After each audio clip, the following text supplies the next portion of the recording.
The boy picked up a remote control and pressed the switch out of curiosity, causing Laura at the next table to tremble. Then he turned up the gear, which almost cost Laura her life. She immediately bent down and hid under the table. Her male best friend thought she was uncomfortable. After asking, she learned that she was wearing the vibrating underwear that Mike gave her. Just one day ago, he learned that Laura could not find a boyfriend. In order to help her solve her temporary needs, Mike gave her a gift, a pair of sexy underwear with a vibrating function. And there happened to be a party tonight. On a whim, Laura suddenly had an idea. She decided to wear this underwear to attend the company's dinner. Before leaving, she stuffed the remote control into her bag. It was Mike who picked her up, but Mike could never have imagined that Laura was wearing the gift he gave her at this moment. Soon, several people arrived at the restaurant. At this time, the remote control rolled out of the bag and was picked up by a passing little boy. Boys are very curious. They mistakenly thought it was a new type of game console, so they fiddled with it in their hands. This made Laura suffer. She immediately told Mike about it. But in such a big restaurant, who knows where the remote control is? And it was vibrating at high speed at this time. If Laura hadn't been so restrained,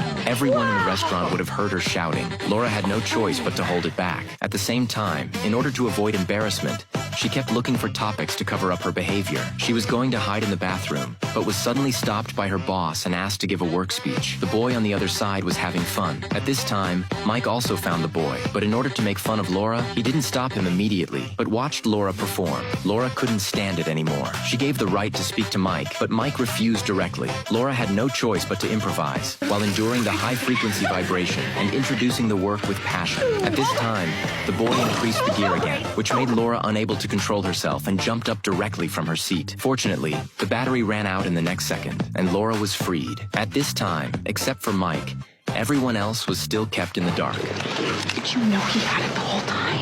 Not the whole time, just part of the time.